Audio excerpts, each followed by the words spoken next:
Welcome back, guys. Horizons East Podcast Series, Episode 5 Malaysia, the Middle Income Trap.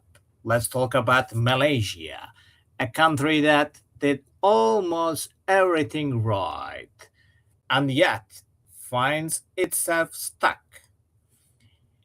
In the 1980s and 90s, Malaysia was the model, while the Philippines stagnated and Indonesia struggled with authoritarianism. Malaysia was building highways, attracting multinational corporations, and lifting millions out of poverty. It had visionary leadership under Mahathir Mohamad, who pushed industrialization and proclaimed Malaysia would become a developed nation by 2020. The Petronas Towers in Kuala Lumpur, once the world's tallest buildings, symbolized the ambition Malaysia was rising and the world would notice. Fast forward to today, Malaysia is comfortable, middle income, stable, but it's not developed. It hasn't made the leap that South Korea or Taiwan did. Growth has slowed. The 2020 vision came and went without Malaysia joining the developed world. And now there is a creeping sense the country is stuck, too expensive to compete with Vietnam or Indonesia on manufacturing, not innovative enough to compete with Singapore or South Korea on high value industries. This is the middle income trap, and Malaysia is exhibit A.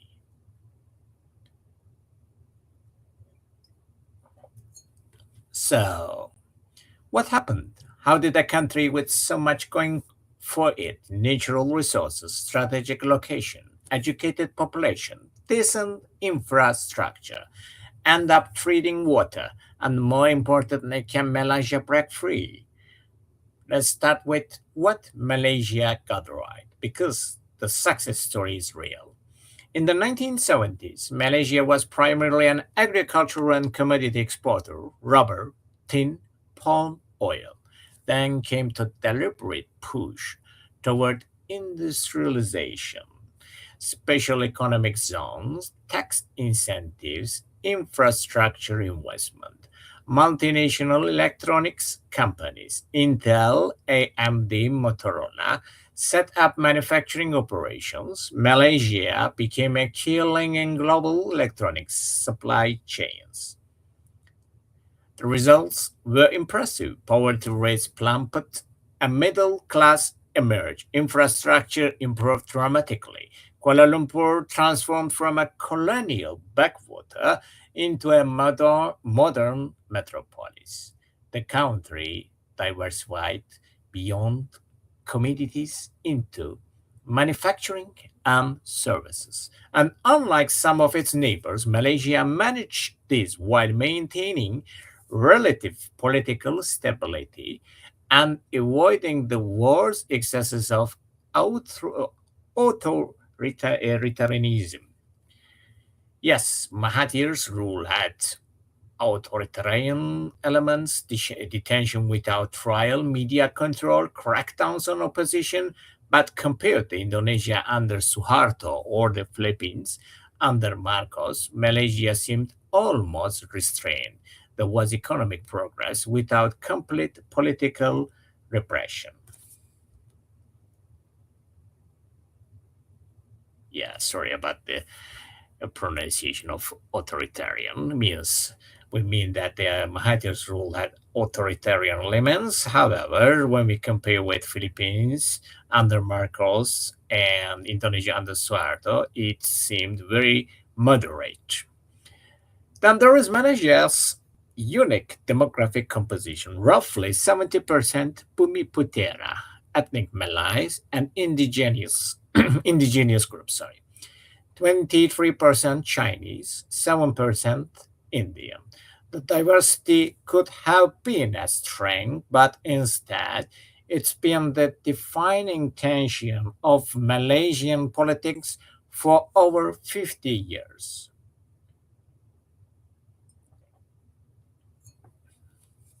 The new economic policy introduced in 1971 after racial rights was designed to address inequality between ethnic Malays and economically dominant Chinese minority. It created affirmative action for Bumi Putera in education, employment, business ownership, and more. The goal was noble: reduce ethnic economic disparities and prevent conflict.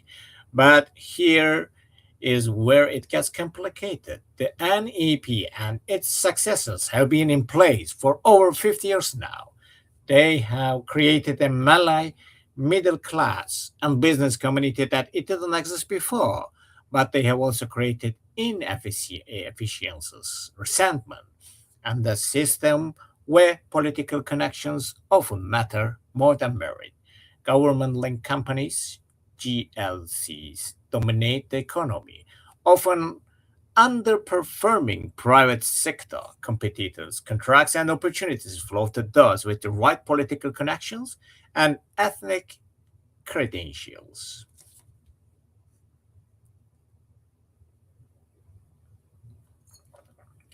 Chinese and Indian Malaysians feel like second class citizens in their own country, facing barriers in education and employment despite generations of their families living in Malaysia. So that maybe we cannot say for all of Chinese and Indian Malaysians, but some felt like that or feel like that. Many of the best and the brightest live brain drain to Singapore, Australia, the US, UK, Malaysia educates them, then loses them. Yeah, that is a big problem for many countries nowadays. Meanwhile, many Malays feel the NEP hasn't delivered enough, that the benefits have gone to a politically connected elite rather than ordinary people. Rural Malays remain poor, while Malay politicians and businessmen close to power have become fabulously wealthy. So you end up with a system that satisfies almost no one, but is politically impossible to change because it's so deeply embedded in the social contract. Any politician who seriously challenges it risks being labeled anti Malay or anti Islam, which is political suicide in a country where Malays are the majority. This brings us to religion because you can't understand modern Malaysia without understanding the increasing Islamization of the public life. Malaysia has always been constitutionally Muslim, but for decades it practiced a relatively moderate Islam. That's been changing. Islamic conservatism has grown more influential. Sharia courts have expanded their reach. Moral policing has increased. This creates tension with the Malaysia's image as a modern, diverse, business-friendly nation. It also creates internal tensions.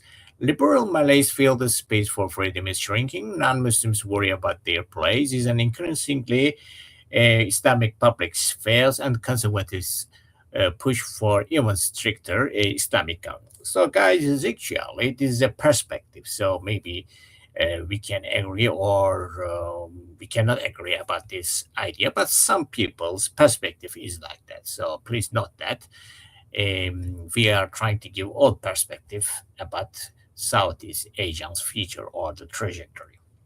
The political system itself has become increasingly unstable for over 60 years. From independence until 2018, the Barisan National Coalition ruled uninterrupted. Then came the standing upset Mahathir. Now in 90s came out of retirement to lead the oppositions and actually won. It was a democratic earthquake, the first change of government in Malaysian history. But the euphoria didn't last. The Pakatan Harapan government collapsed within 2 years due to internal divisions. What followed was political chaos, the Sheraton move, political defections, and the brought down the government, followed by a succession of weak coalition governments, political horse trading, and instability. Elections in 2022 produced a hung parliament. Anwar Ibrahim, the opposition leader, who had been jailed, released, jailed again, released again across the case of political drama, finally became the prime minister, but he leads a fragile coalition that includes his former enemies. The political situation remains fluid, and policy continuity is difficult when governments are fragile. This political instability matters because Malaysia's economic challenges require difficult reforms that politically weak governments can't implement. The economy needs restructuring. GLCs, government led companies, need to be reformed or should be private companies, according to this perspective idea. Subsidies, particularly fuel subsidies that benefit the middle class more than the poor, need to be rationalized. The education system needs upgrading. Innovation needs to be encouraged.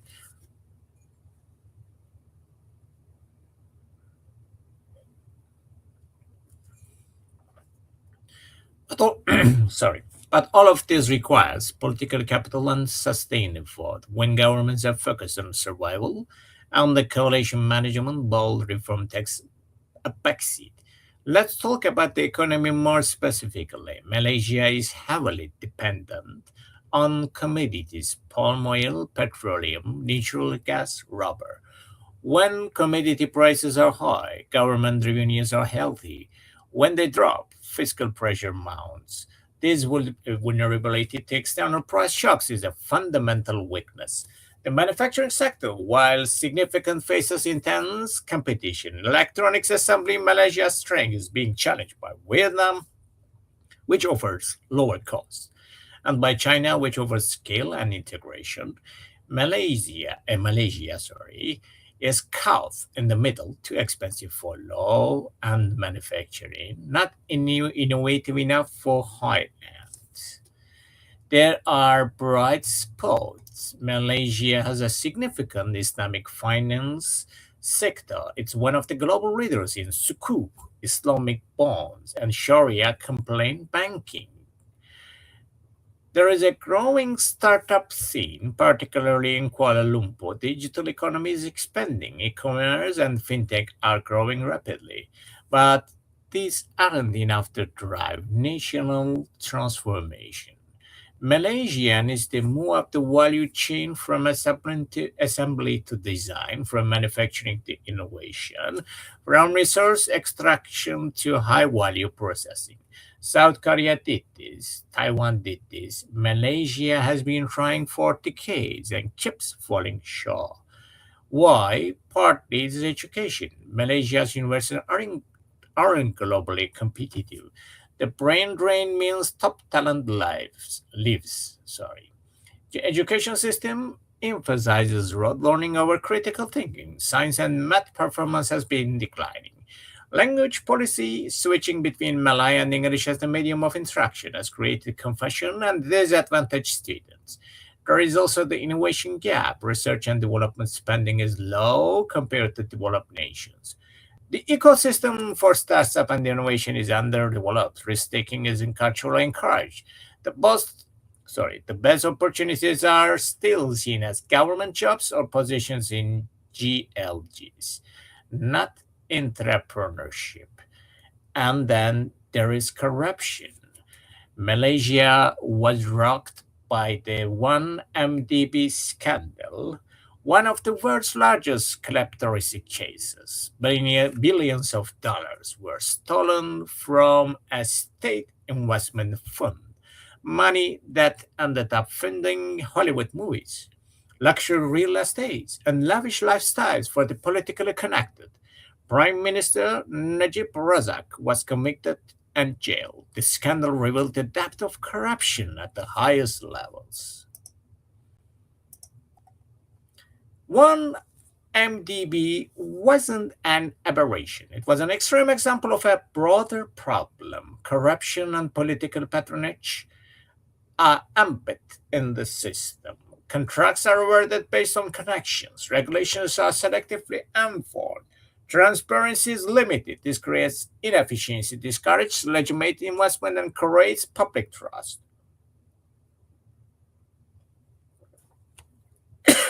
Sorry. Geopolitically, Malaysia tries to balance between major powers, much like Singapore, but with less finesse. It has historical ties to the West. It is part of five power defense arrangements with the UK, Australia, New Zealand, and Singapore. But China is its largest trading partner and a major investor. Malaysia needs both, wants to antagonize neither, but sometimes ends up satisfying neither. The South China Sea is particularly tricky. Malaysia has claims that overlap with China's nine dash line. Chinese vessels operate in waters, Malaysia claims, but Malaysia's response has been muted compared to Philippines or Vietnam. It protests but quietly. It wants to maintain good relations with China while defending its interests, a difficult balance. Then there is the relationship with Singapore, which is complicated by history and geography. Singapore was part of Malaysia until 1965, and the divorce left lingering resentments. The two countries cooperate economically, they are deeply integrated. But there is also rivalry and occasional tension over water supplies, airspace, maritime boundaries, and more.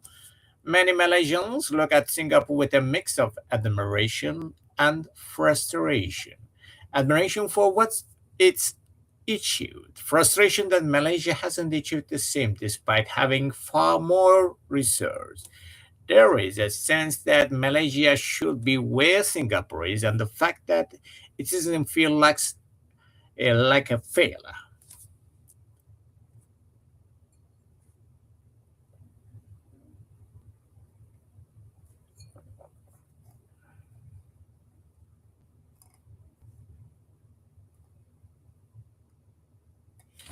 Climate and environment add another layer of complexity. Malaysia is a major palm oil producer. It's a huge industry employing millions and generating billions in export. But palm oil production drives deforestation, threatens biodiversity, and contributes to climate change. Sorry.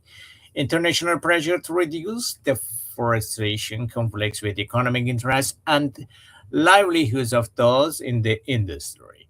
Malaysia also faces climate impacts, flooding, droughts, rising sea levels, threatening coastal areas. The country needs to invest in resilience and transition to cleaner energy, what resources are limited and political will is inconsistent. So, where does this leave Malaysia in 2024?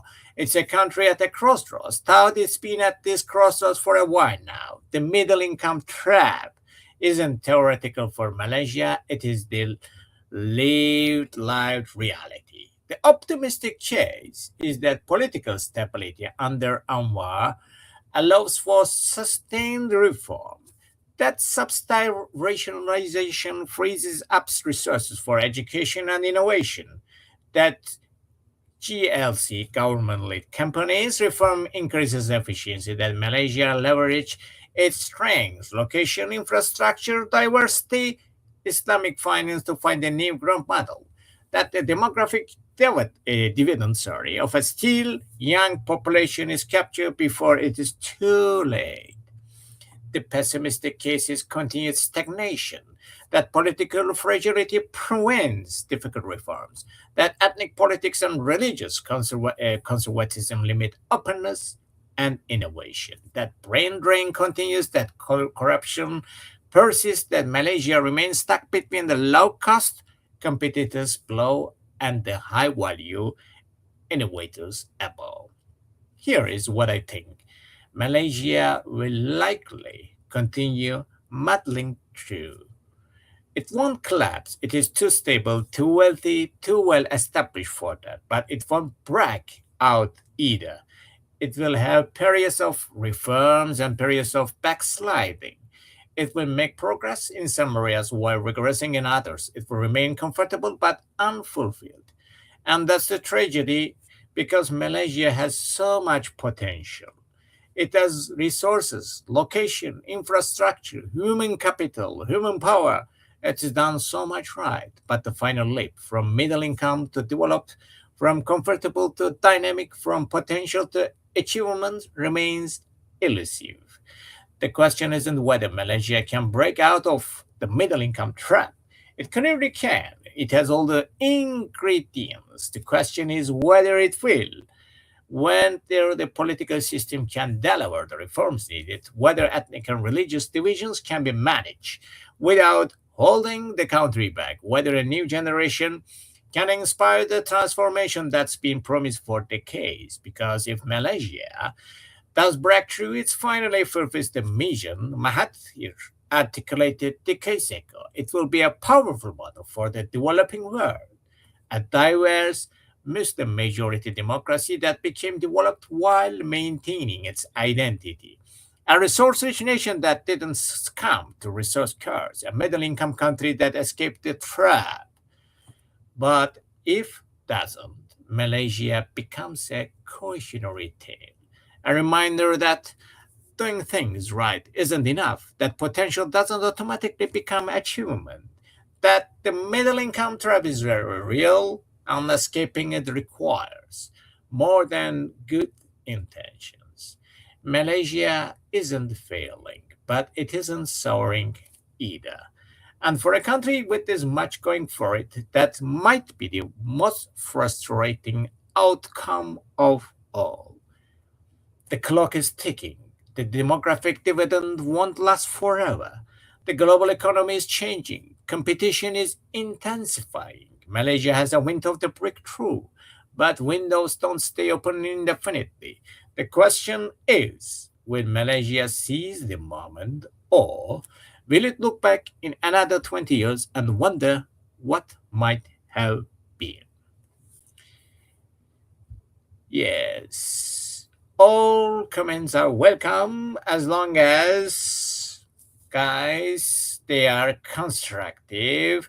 Please drop your comments, and thanks very much for watching us on this Horizon East podcast series that we are talking about the Southeast Asian countries feature, and we are trying to look from the different perspectives in an objective manner, trying to learn and explore together about the Southeast Asian countries' future trajectories.